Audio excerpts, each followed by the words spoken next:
Welcome to S T all round. दोस्तों, स्वामी विवेकानंद जी ने बड़े ही कमाल की बात कही है। जीवन का रास्ता स्वयं बना बनाया नहीं मिलता, इसे बनाना पड़ता है। जिसने जैसा मार्ग बनाया उसे वैसी ही मंजिल मिलती है। दोस्तों, आज है 15 अप्रैल 2022 और 15 अप्रैल 2022 के जितने भी इम्पोर्टेंट करंट अफेयर्स बनते हैं सभी को हम डिस्कस करेंगे। साथ ही साथ दोस्तों, हम उससे रिलेटेड उसके इम्पोर्टेंट फैक्ट को भी बताएंगे, तो वीडियो को एंड तक ज़रूर देखिए दोस्तों। और दोस्तों, लास्ट में आपसे एक इम्पोर्टेंट प्रश्न भी पूछूंगा जिसका आंसर आपको कमेंट बॉक्स में करना है। तो चलिए दोस्तों, स्टार्ट करते हैं आज के अपने पहले इम्पोर्टेंट प्रश्न के साथ। और आज का पहला महत्वपूर्ण प्रश्न क्या है दोस्तों कि राष्ट्रमंडल खेल 2026 की मेज़बानी कौन सा देश करेगा। दोस्तों, इसका राइट आंसर हो जाएगा ऑप्शन नंबर ए, ऑस्ट्रेलिया करेगा। जी हाँ दोस्तों, ऑस्ट्रेलिया जो है तो राष्ट्रमंडल खेल 2026 की मेज़बानी करेगा। वहीं आपको बता दें दोस्तों कि हाल ही में वर्ष 2026 में इस टूर्नामेंट की मेज़बानी ऑस्ट्रेलिया के विक्टोरिया राज्य को दी गई है। तो राष्ट्रमंडल खेल 2026 क्या है दोस्तों, आइए थोड़ा इसके बारे में समझते हैं। राष्ट्रमंडल खेल विक्टोरिया राज्य विभिन्न शहरों में 2026 राष्ट्रमंडल खेलों की मेज़बानी करेगा। तो ये ध्यान रखना है कि 2026 में होगा ये, ठीक। और कहाँ होगा, तो विक्टोरिया राज्य में होगा। ये पॉइंट भी आपको नोट करना है।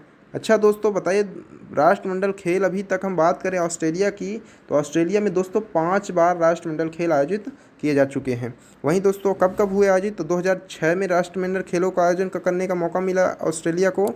उसके पहले दोस्तों 1938 सिडनी में, 1962 पर्थ, 1982 ब्रिस्बेन और 2018 में भी राष्ट्रमंडल खेलों की मेज़बानी ऑस्ट्रेलिया कर चुका है। अच्छा दोस्तों, राष्ट्रमंडल खेल 2022 की बात करें तो बर्मिंघम इंग्लैंड में 28 जुलाई से 8 अगस्त तक खेलों के 2022 संस्करण की मेज़बानी कौन किया था, तो इंग्लैंड ने किया था। वहीं इससे पहले दक्षिण अफ्रीका को इस साल के संस्करण की मेज़बानी करनी थी, लेकिन उनकी तैयारी प्रगति में कमी के कारण मेज़बानी अधिकार उनसे छीन लिए गए, तो इंग्लैंड ने किया था।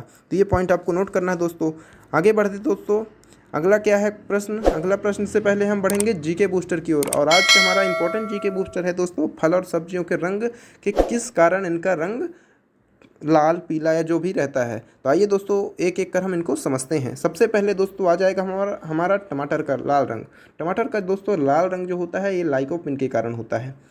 आंवले का कसैलापन किस कारण होता है, तो ये टैनिन के कारण आंवले का कसैलापन होता है। और वहीं बादाम में जो कड़वाहट होती है दोस्तों, तो बादाम में कड़वाहट का कारण है एमाइलेडिन। क्या होता है, एमाइलेडिन होता है। और पपीते में जो पीला रंग है किस कारण होता है, तो ये कैरेक्सेंथिन के कारण होता है, कैरेक्सेंथिन के कारण। और दोस्तों अच्छा बताइए, मिर्च में चरपराहट किस कारण होती है, तो ये कैप्सिन के कारण होती है। तो आपको ध्यान रखना है। वहीं जो खीरे होता है दोस्तों, खीरे में कड़वाहट रहती है, तो किस कारण होती है, तो कुकुरबिटेशन के कारण खीरे में कड़वाहट रहती है। केरे में कड़वाहट की बात करें करेले में, तो ये मेमोडिकोसाइट के कारण होता है। प्याज में लाल रंग तो एंथोसाइनिन के कारण। और प्याज में जो पीला रंग होता है तो दोस्तों ये होता है क्वेरेसिटीन के कारण। और गाजर में नारंगी रंग तो कैरोटीन के कारण। तो दोस्तों अगर आपको ये पसंद आए तो प्लीज़ लाइक, शेयर और चैनल सब्सक्राइब जरूर कीजिए दोस्तों हमारा। साथ ही साथ वीडियो को लाइक, शेयर और सब्सक्राइब जरूर कर लीजिए। तो दोस्तों बढ़ते हैं अगले प्रश्न की ओर। अगला इंपॉर्टेंट प्रश्न आ गया है दोस्तों कि हाल ही में भारत के G20 के मुख्य समन्वयक कौन बने हैं। दोस्तों इसका राइट आंसर हो जाएगा option number C, Harshvardhan Shringla. तो दोस्तों भारत के G20 के मुख्य समन्वयक बने हैं हर्षवर्धन श्रृंगला जी, आपको ध्यान रखना है। दोस्तों आपको आइए इसके इंपॉर्टेंट बिंदुओं को बताते हैं। दोस्तों अगले महीने G20 के मुख्य समन्वयक के रूप में कार्यभार ये संभालेंगे। अगले महीने मुख्य समन्वयक कार्यभार संभाल लेंगे। सरकार ने आधिकारिक तौर पर ये घोषणा कर दी है। दोस्तों भारत 1 दिसंबर 2022 को इंडोनेशिया से G20 की अध्यक्षता ग्रहण करेगा। और 2023 में भारत पहली बार G20 लीडर समिट का आयोजन भी करेगा। श्रृंगला दोस्तों 30 अप्रैल 2022 को सेवानिवृत्त होंगे। विदेश सचिव नामित VM क्वात्रा को प्रभार सौंपेंगे, जो वर्तमान में भारत के राजदूत हैं। तो अभी वर्तमान में नेपाल में भारत के राजदूत हैं। ये पॉइंट आपको नोट करना है। G20 के शेरपा भारतीय वाणिज्य मंत्री कौन है दोस्तों, तो ये हैं पीयूष गोयल जी हैं, ठीक दोस्तों। वहीं दोस्तों हम बात करें G20 शिखर सम्मेलन G20 के बारे में, तो क्या होता है G20 दोस्तों? G20 की बात करें दोस्तों तो ग्रुप ऑफ 20 है। ये क्या होता है? ग्रुप ऑफ 20, इसको ध्यान रखना है, जिसका फुल फॉर्म है ग्रुप ऑफ 20। और जो 20 है दोस्तों, 19 देश और एक यूरोपियन संघ है, इसमें शामिल है। तो 19 देश, अगर देशों की बात करें तो 19 ही देश हैं, ये ध्यान रखना है। ग्रुप 20 है और एक यूरोपीय संघ है। स्थापना इसकी कब हुई थी? तो इसकी स्थापना आपको डेट ध्यान रखनी है, तो 26 सितंबर को दोस्तों इसकी स्थापना हुई थी 1999 में, 1999 में हुई थी। और भारत G20 का हिस्सा है, ये भी पॉइंट आपको नोट करना है। अच्छा दोस्तों, बताइए कि G20 का जो पहला सम्मेलन हुआ था कहाँ हुआ था? तो दोस्तों इसका राइट आंसर हो जाएगा अमेरिका। 2008 में हुआ था G20 का पहला सम्मेलन हुआ था और अमेरिका में हुआ था। वहीं 16वें सम्मेलन की बात करें दोस्तों, तो 16वां जो सम्मेलन है तो कहाँ हुआ था? 16वां सम्मेलन हुआ था दोस्तों इटली में। कहाँ हुआ था? इटली में। इसका पॉइंट आपको नोट करना है।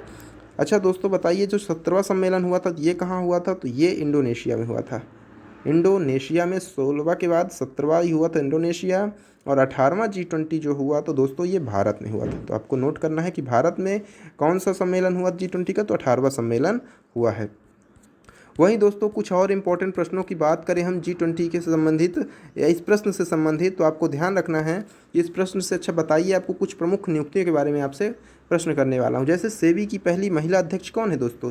तो इनका नाम आपको ध्यान रखना है, माधवीपुरी बुच। क्या नाम है इनका दोस्तों? तो माधवीपुरी बुच इनका नाम है। अच्छा बताइए दोस्तों, इसरो के नए अध्यक्ष बन गए हैं, उनका क्या नाम है? उनका नाम आपको ध्यान रखना है एस सोमनाथ। क्या दोस्तों? एस सोमनाथ इनका नाम है। अब नए अध्यक्ष बन गए हैं। नए मुख्य आर्थिक सलाहकार कौन बने हैं? तो वी अनंत नागेश्वरन इनका नाम आपको राइट ध्यान रखना है। रेलवे बोर्ड के नए अध्यक्ष कौन बन गए दोस्तों? तो वी के त्रिपाठी जी रेलवे बोर्ड के नए अध्यक्ष बन गए हैं। और अगर रेल मंत्री की बात करें दोस्तों तो अश्विनी वैष्णव, आपको ये भी पॉइंट नोट करना है। अच्छा दोस्तों, बताइए नौसेना प्रमुख आर हरि कुमार बन गए हैं। कौन बन गए हैं? तो आर हरि कुमार नौसेना प्रमुख। दोस्तों अगर आपसे पूछा जाए कि नए शिक्षा मंत्री कौन हैं, तो इनका राइट आंसर हो जाएगा दोस्तों धर्मेंद्र प्रधान। क्या हो जाएगा? धर्मेंद्र प्रधान, आपको ध्यान रखना है। तो बढ़ते हैं दोस्तों अगले प्रश्न की ओर। और अगला इंपॉर्टेंट प्रश्न क्या आ गया दोस्तों? अगला इंपॉर्टेंट प्रश्न है कि हाल ही में जंगली जानवरों को कानूनी अधिकार देने वाला पहला देश कौन बन गया है? दोस्तों इसका राइट आंसर हो जाएगा ऑप्शन नंबर सी, इक्वाडोर। दोस्तों इक्वाडोर जंगली जानवरों को कानूनी अधिकार देने वाला देश का पहला देश बन गया है। आइए दोस्तों कुछ इसके इंपॉर्टेंट बिंदु को समझते हैं। दक्षिण अमेरिका देश है ये इक्वाडोर, जंगली जानवरों को कानूनी अधिकार देने वाला दुनिया का पहला देश बन गया है। वहीं देश की सर्वोच्च अदालत ने, देश की जो सर्वोच्च न्यायालय है, उसने उस मामले में पक्ष में फैसला सुनाया है और एस्ट्रेलिटा नामक एक ऊनी बंदर पर केंद्रित था, जिसे उसके घर से एक चिड़ियाघर में ले जाया गया और जहां उसकी 1 महीने के अंदर ही मौत हो गई। तो इस कारण से ये कानून बनाया गया। अच्छा दोस्तों, आप बताइए इक्वाडोर के बारे में। इक्वाडोर की राजधानी क्या है दोस्तों? तो इक्वाडोर की राजधानी आपको ध्यान रखना क्यूटो है। क्या है? क्यूटो। क्यूटो यहाँ की राजधानी है। और यहाँ की जो मुद्रा की बात करें तो यूनाइटेड स्टेट्स डॉलर है।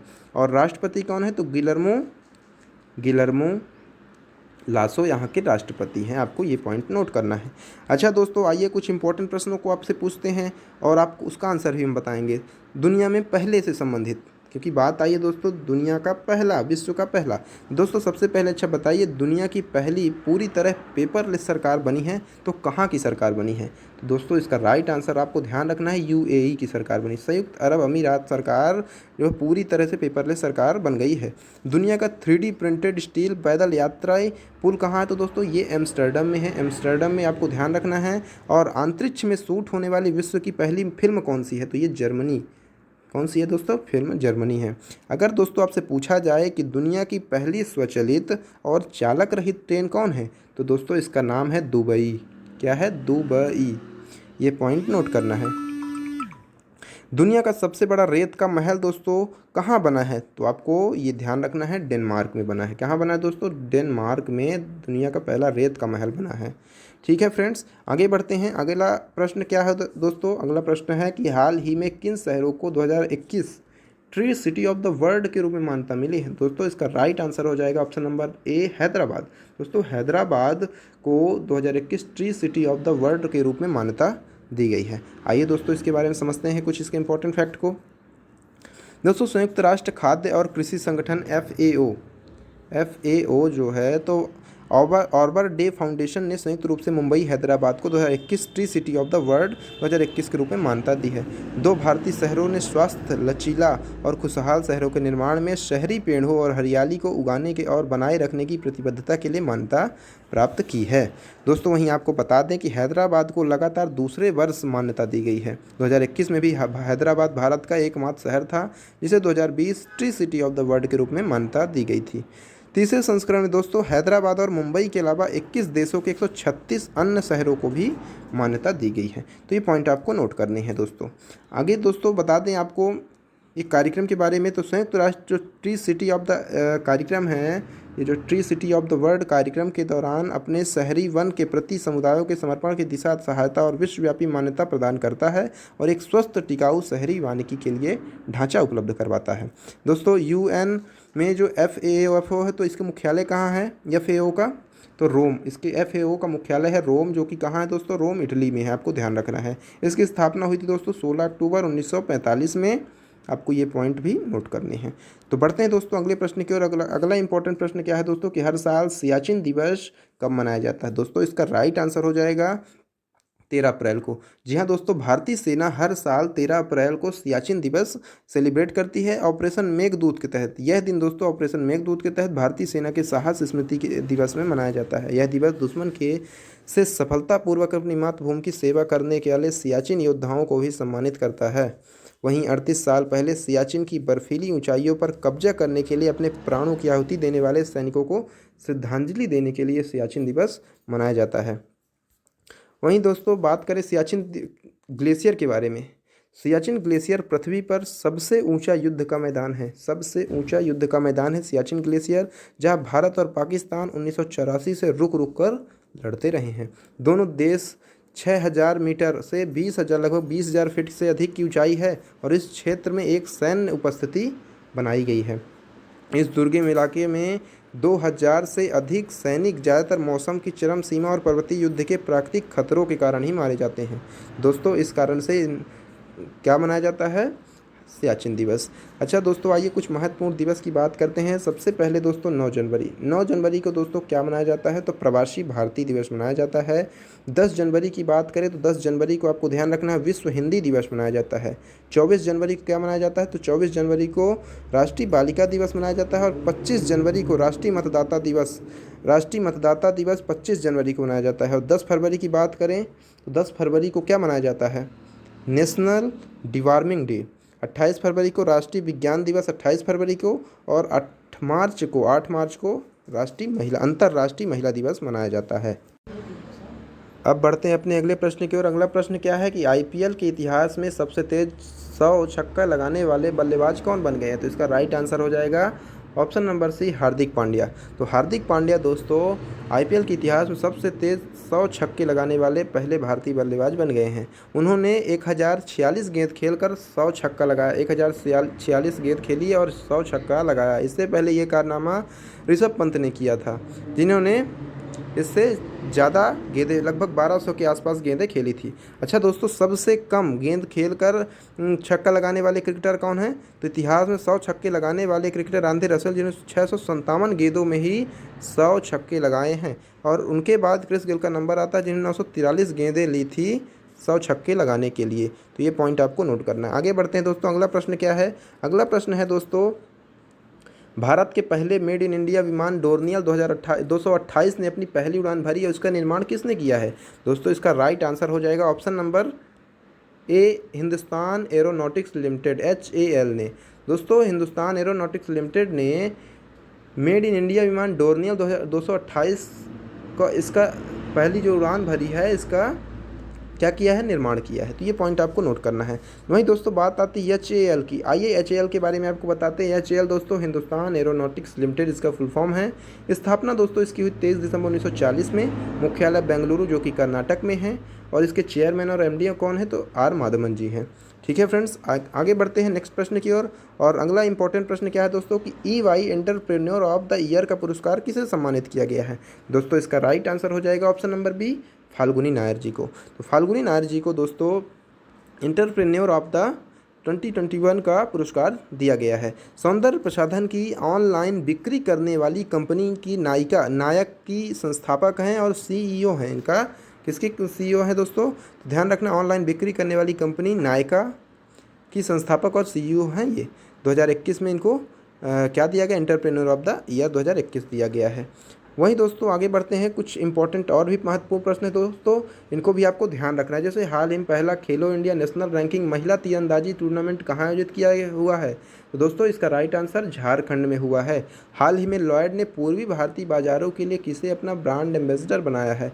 दोस्तों इसका राइट आंसर हो जाएगा सौरभ गांगुली, जो कि बीसीसीआई के वर्तमान अध्यक्ष हैं। वहीं हाल ही में किस राज्य ने फसल बीमा से संबंधित शिकायतों के लिए पोर्टल लॉन्च किया है? दोस्तों इसका राइट आंसर आपको ध्यान रखना है हरियाणा ने। हाल ही में एयरपोर्ट काउंसिल इंटरनेशनल ने 2021 का सबसे व्यस्त हवाई अड्डा किसे घोषित किया है? दोस्तों अटलांटा अंतर्राष्ट्रीय हवाई अड्डा सबसे व्यस्त हवाई अड्डा, जो कि कहाँ है? तो यूएस अमेरिका में है। तो दोस्तों ये क्वेश्चन थे। अब बढ़ते हैं दोस्तों, हम आपको कल के प्रश्नों का राइट आंसर बताएंगे। आप लोगों ने कमेंट करके नहीं बताया, किसी ने भी नहीं बताया है। आपको ध्यान रखना दोस्तों, कमेंट जरूर करना है, आपको आंसर करना है। दोस्तों इसका राइट आंसर हो उमिया माता मंदिर किस राज्य में है? तो दोस्तों इसका राइट आंसर हो जाएगा गुजरात में। कहाँ है दोस्तों उमिया माता मंदिर? तो गुजरात में है, ये आपको नोट करना है। तो आगे बढ़ते हैं दोस्तों, आज का क्वेश्चन ऑफ द डे, आज का जो क्वेश्चन ऑफ द डे है दोस्तों कि हाल ही में कहाँ पर स्टैचू ऑफ नॉलेज का अनावरण किया गया है? दोस्तों इसका राइट आंसर आपको कमेंट बॉक्स में करके बताना है और इसका मैं आंसर कल के वीडियो में बताऊंगा। तब तक के लिए धन्यवाद दोस्तों। प्लीज़ अगर आपको वीडियो पसंद आए तो प्लीज़ लाइक, शेयर और सब्सक्राइब जरूर कर लीजिए। साथ ही साथ चैनल को सब्सक्राइब और बेल आइकन प्रेस कर, जिससे आने वाली वीडियो को नोटिफिकेशन आपको मिल जाए। दोस्तों मिलते हैं कल, धन्यवाद।